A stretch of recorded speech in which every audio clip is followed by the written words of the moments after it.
태어난 지 19개월 만에 심한 병을 앓으며 그 후유증으로 알프를 볼 수도 소리를 들을 수도 말을 할 수도 없는 삼중고를 안고 살아야만 했던 헬렌 켈러. 그녀는 자신이 할 수 있는 것이라고 괴성을 지르거나 무의미하고 무례한 손짓 발짓뿐이었다고 합니다. 그러나 어느 날 가정교사로 온 앤 설리반 선생님을 통해 사물마다 이름이 있다는 것과 세상에 대한 영감 그리고 생명의 떨림 등 영혼의 눈을 뜨게 되면서 이후 시청각 장애인으로서는 최초로 대학을 졸업하고 사람들에게 희망을 전하는 강연자, 작가, 교육가 그리고 사회운동가로서 왕성한 활동을 하게 됩니다.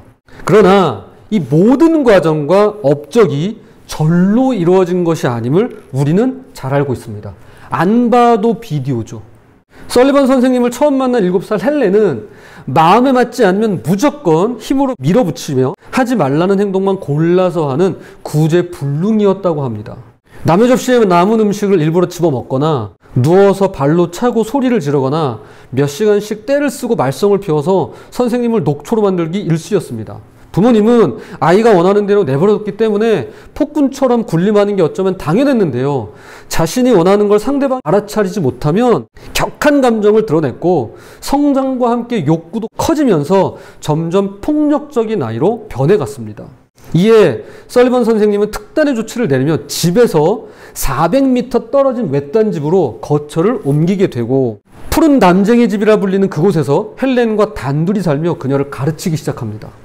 가족들은 저 멀리서 아이의 울부짖는 소리가 들려올 때면 생각해보세요. 400m 떨어진 곳에서 아이가 울부짖어요. 그러면 얼마나 크게 소리 질렀다는 뜻입니까? 그런 소리가 들려올 때면 괴로워했습니다. 그러나 설리반 선생님은 꿈쩍도 하지 않았답니다. 설리반 선생님은 왜 이렇게 했던 것일까요? 그분은 왜 이렇게 한 걸까요? 헬렌이 순종과 복종을 배우고 사랑이 무엇인지 알도록 함이었는데요. 그녀는 늘 제멋대로인 헬렌을 그대로 방치하는 것이 얼마나 위험한가를 누구보다도 잘 알았으며 그렇기에 가장 먼저 순종과 복종을 가르치고자 했던 것이었습니다. 실제로 설리반 선생님이 앞을 보지 못했어요. 그래서 헬렌 켈러 같은 삶을 살았더랬습니다. 오늘날 이 세상의 교육제도와 형식은 여러 모양으로 변화 발전해 왔지만 성경을 통해 가르치는 교육의 근본 목적과 내용은 언제나 동일합니다. 크게 두 가지인데요. 하나님의 사람으로 온전하게 하며 모든 선한 일을 행할 능력을 갖추는 것입니다. 디모데후서 3장 17절입니다. 이는 하나님의 사람으로 온전하게 하며 모든 선한 일을 행할 능력을 갖추게 하려 함이라. 그럼 하나님의 사람으로 온전해지고 모든 선한 일을 행할 능력을 갖추기 위해 가장 먼저 선행되어야 되는, 가장 먼저 필요한 것은 무엇일까요? 저는 앞서 설리반 선생님이 그랬던 것처럼 그리고 헬렌 켈러가 그래야만 했던 것처럼 무엇보다 순종과 복종을 배우는 것이라고 생각합니다. 저는 이게 선행되지 않으면 그 사랑을 알 수 없다고 생각합니다. 하나님의 사람으로 온전해질 수도 없고요. 모든 선한 일을 행할 능력도 갖출 수 없습니다. 여러분 어떻게 순종도 복종도 하지 않는 사람이 선한 능력을 갖출 수가 있겠어요. 물론 우리 인간은 에덴 동산의 불순종이라는 죄가 처음 들어온 이후 지금까지 완강하게 거부해오고 있지만 결국 순종과 복종 없이는 하나님의 사랑을 알 수도 그분을 사랑할 수도 없는 것입니다. 하나님을 사랑하는 것은 이것이니 우리가 그의 계명들을 지키는 것이로다. 결국 그분을 사랑할 수 없다면 하나님의 사람으로 온전하게 되는 것도 선한 일을 행할 능력을 갖추는 것도 아무 의미가 없어지는데요. 그러므로 그리스도인은 가장 먼저 무엇보다도 순종과 복종을 배워야만 하는 것입니다. 적어도 우리는 앞을 보고 소리를 듣고 말을 할 수 있습니다. 그러나 순종과 복종을 배우는 과정만큼은 삼중고를 지녔던 헬렌 켈러 이상으로 어렵고 험난한 과정이라고 생각하는데요. 그럼에도 불구하고 인생에 걸쳐 주님 앞에서 순종과 복종을 지금이라도 오늘부터라도 배워가는 우리 모두가 되었으면 좋겠습니다. 먼저 순종과 복종이 어떻게 다른지 구분해 보자면 사전적 정의로는 똑같이 따르다는 의미를 갖고 있습니다. 그런데 순종이 자의적으로 순순히 따르는 것인데 반해 복종은 자신의 의사와는 상관없이 남의 명령에 따른다는 점에서 그 차이가 있겠습니다. 그러면 성경에서 말씀하는 순종과 복종은 어떨까요? 다윗은 아들 솔로몬에게 이스라엘의 왕좌를 물려주면서 당부하기를 하나님은 겉으로 보이는 행동과 속에 있는 마음의 숨은 태도를 함께 보신다고 이야기합니다. 다시 한번요. 겉으로 보이는 행동과 마음속에 있는 태도, 그것을 같이 본다고 이야기해 줍니다. 역대상 28장 9절입니다. 내 아들 솔로몬아, 너는 내 아버지 하나님을 알고 온전한 마음과 기쁜 뜻으로 섬길지어다. 여호와께서는 모든 마음을 감찰하사 모든 의도를 아시나니 내가 만일 그를 찾으면 만날 것이요 만일 내가 그를 버리면 그가 너를 영원히 버리시리라. 하나님은 기쁨으로 섬기는 행동과 더불어 마음의 모든 의도 즉 태도를 같이 보시는데요. 이거 함께 보시는데요. 그런 맥락에서 존 비비어 목사는 순종과 복종을 다음과 같이 구분하여 설명합니다. 순종이 권위에 대한 행동의 문제라면 순종이 행동의 문제고요. 복종은 권위에 대한 태도의 문제라는 것입니다. 다시 한번요. 순종은 권위에 대한 행동의 문제이고요. 복종은 권위에 대한 태도의 문제입니다. 행동과 태도의 차이입니다. 그럼 이제 순종과 복종을 네 가지 경우로 나누어서 설명드릴 수 있을 것 같습니다. 첫째, 순종도 없고 복종도 없는 것입니다. 순종도 없고 복종도 없는 것입니다. 불순종과 불복종이죠. 즉 순종의 행동도 없고 복종의 태도도 보이지 않는 것입니다. 이에 해당하는 예는 하나님을 믿고 따르지 않는 대부분의 사람들과 성경의 수많은 왕들에게서 찾을 수 있는데요. 대표적으로 10가지 재앙을 만난 이집트 파라오가 있습니다. 그는 모세가 전한 하나님 말씀에 순종하지도 복종하지도 않았습니다. 즉 순종의 행동도 복종의 태도도 전혀 없었는데요. 마지막 10번째 재앙으로 장자가 죽자 마지못해 이스라엘 백성을 놓아주면서 행동으로 순종하게 됩니다. 하지만 이것도 잠시 얼마 못 가 그의 마음은 변하게 되죠. 그래서 파라오는 처음 모세를 대할 때부터 하나님 앞에 복종의 태도도 없었을 뿐더러 결국 행동으로 순종하지도 않았던 것입니다. 자, 이것만큼은 우리가 피해야 할 최악의 경우라 할 수 있겠습니다. 순종의 행동도 없고 복종의 태도도 보이지 않는 것입니다. 자, 이제 그 다음 두 번째입니다. 순종은 없고 복종만 있는 것입니다. 순종은 하는데 복종하진 않아요.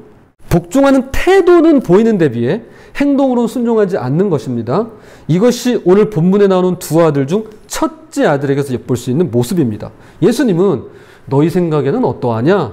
라는 질문으로 비유를 시작하십니다. 마태복음 21장 28절 29절입니다. 그러나 너희 생각에는 어떠하냐? 어떤 사람에게 두 아들이 있는데 맏아들에게 가서 이르되 예 오늘 포도원에 가서 일하라 하니 대답하여 이르되 아버지 가겠나이다 하더니 가지 아니하고 아버지가 맏아들에게 얘야 오늘 포도원에 가서 일 좀 하렴 이라고 했을 때 이 아들은 예 가겠습니다 라고 시원스럽게 대답합니다.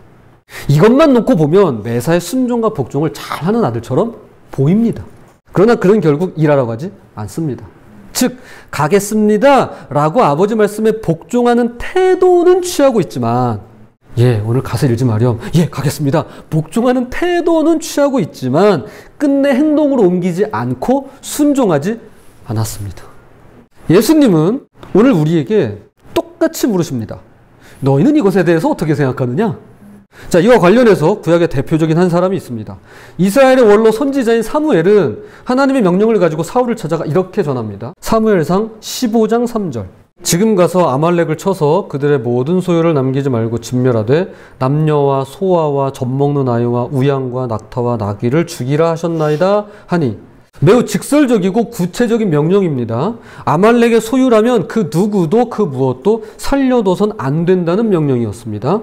이어지는 사울왕의 반응은 그렇게는 도저히 못하겠습니다.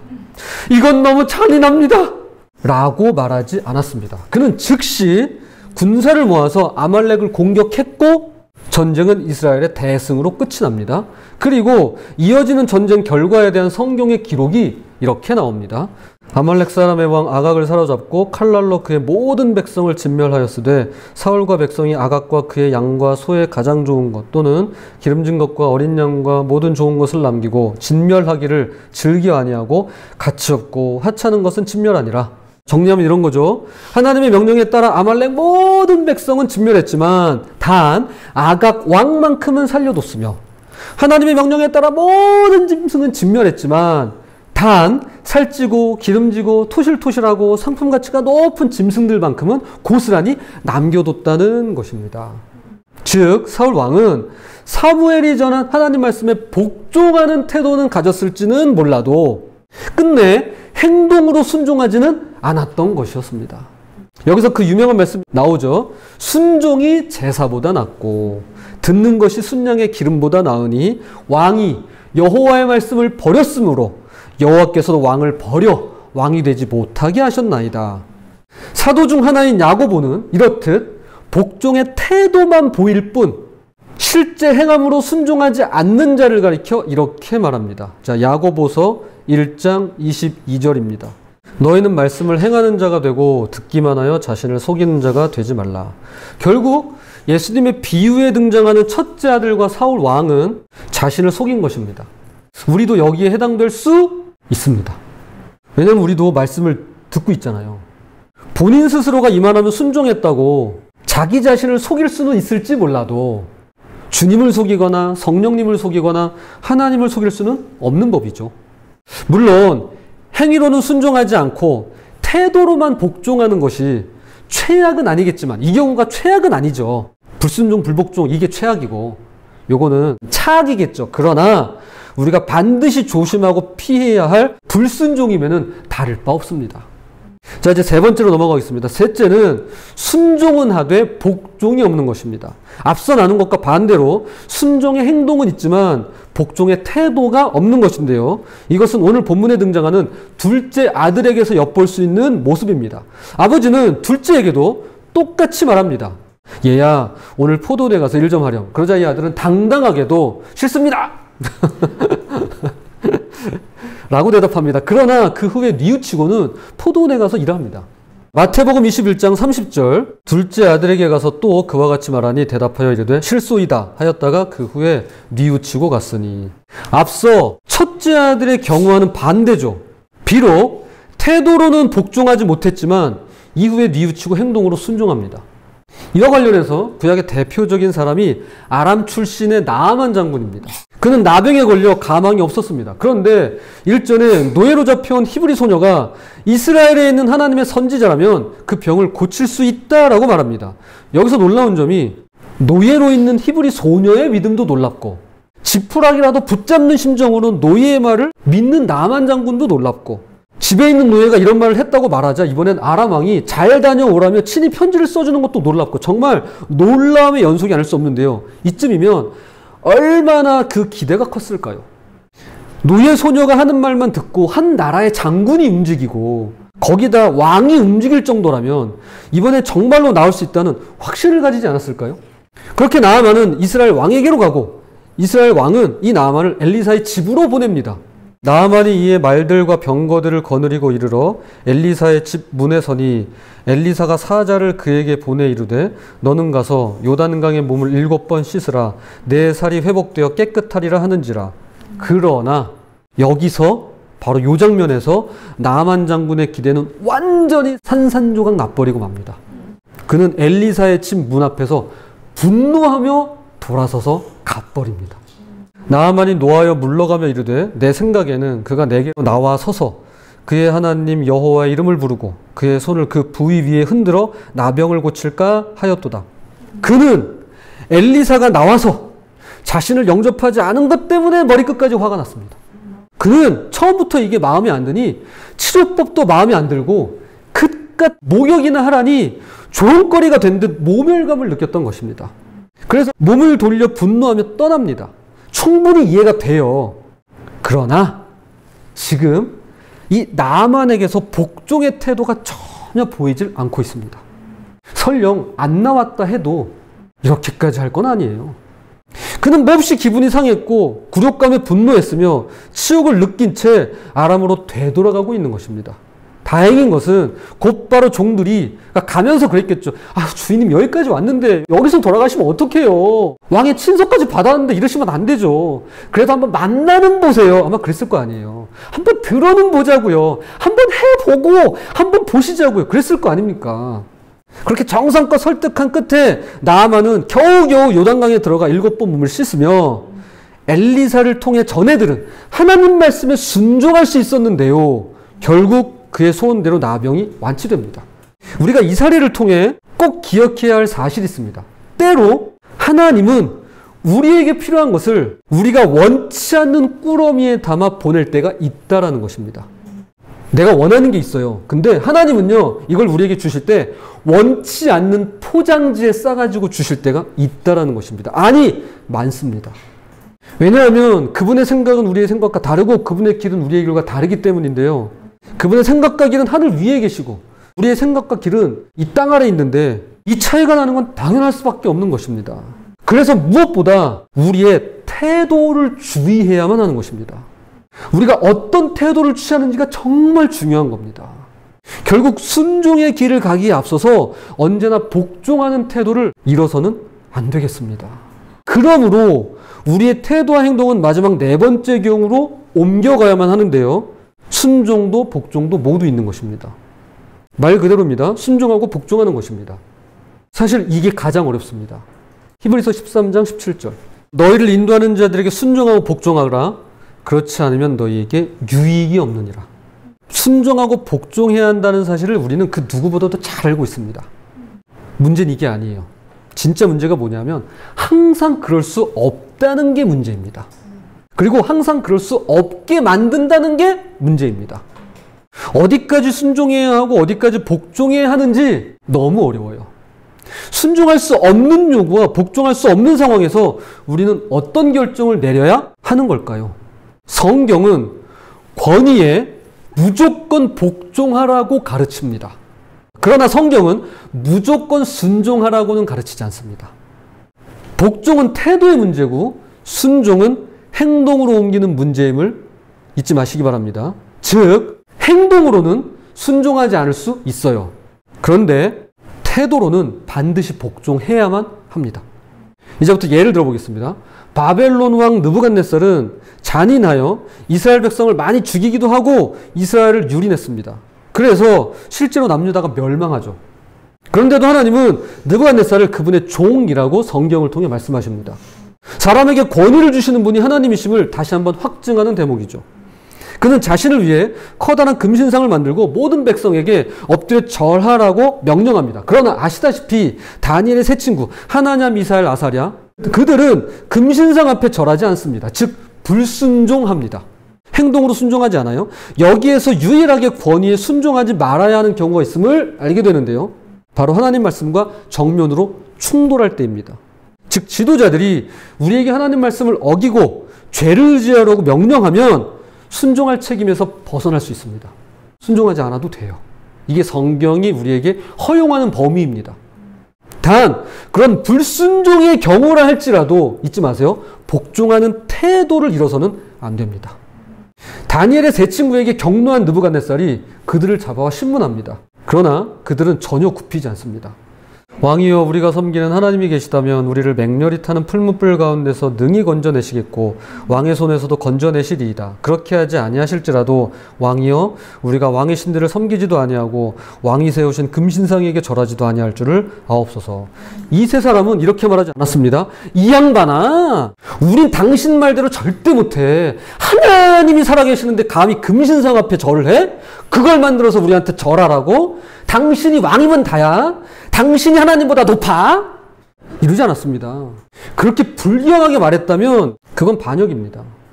이 셋은 하나님의 명령에 순종하면서 동시에 왕에게 예우를 갖춰 말한 것입니다. 계속해서 왕이시여, 왕이시여. 그 뭐라고 그래요? 그 이방 신들에 대해서도 저까짓게 그러지 않아요. 보세요. 왕이 세우신 금신상에도 예우를 갖춰서 이야기합니다. 절을 할 수 없는 이유를 공손하게 말하면서 동시에 정중하게 거절합니다. 물론 아무리 공손하고 정중해도 왕의 명령을 어겼으니 그에 따른 처벌은 피할 수 없죠. 그래서 결국 풀무불에 던져지게 됩니다. 그건 감수해야죠. 시간이 흘러 다리오 왕 때입니다. 왕을 제외한 다른 신이나 사람들에게 기도하는 사람은 사자굴에 던져넣겠다는 법이 국회를 통과했습니다. 그러나 다니엘은 그 법에 따를 생각이 전혀 없었는데요. 왜냐하면 하나님께 순종하기로 마음을 정했기 때문입니다. 그 법령에는 불순종하면서 하나님의 법에는 순종하고자 했던 것입니다. 다니엘이 조서에 왕의 도장이 찍힌 것을 알고도 자기 집에 돌아가서는 윗방에 올라가 예루살렘으로 향한 창문을 열고 전에 하던 대로 하루 3번씩 무릎을 꿇고 기도하며 그의 하나님께 감사하였더라. 결국 다니엘의 불순종을 알게 된 왕은, 왜냐면 하지 말랬잖아요. 자기한테만 절하지 딴 사람한테, 딴 신한테 하지 말라고 그랬잖아요. 이 불순종을 알게 된 왕은 그를 사자굴에 던질 수밖에 없었습니다. 법을 어겼으니까요. 그러나 다니엘은 어떤 상황에서도 복종하는 태도를 잃지 않습니다. 자신을 시기하는 다른 총리들의 정치 공작임을 뻔히 알면서도 가가지고 생떼를 쓰지 않았습니다. 그리고 왕 앞에서 내가 그동안 얼마나 당신을 잘 섬겼는데, 내가 얼마나 잘 보필했는데 어떻게 나한테 그럴 수 있냐며 고함을 지르거나 하지 않았습니다.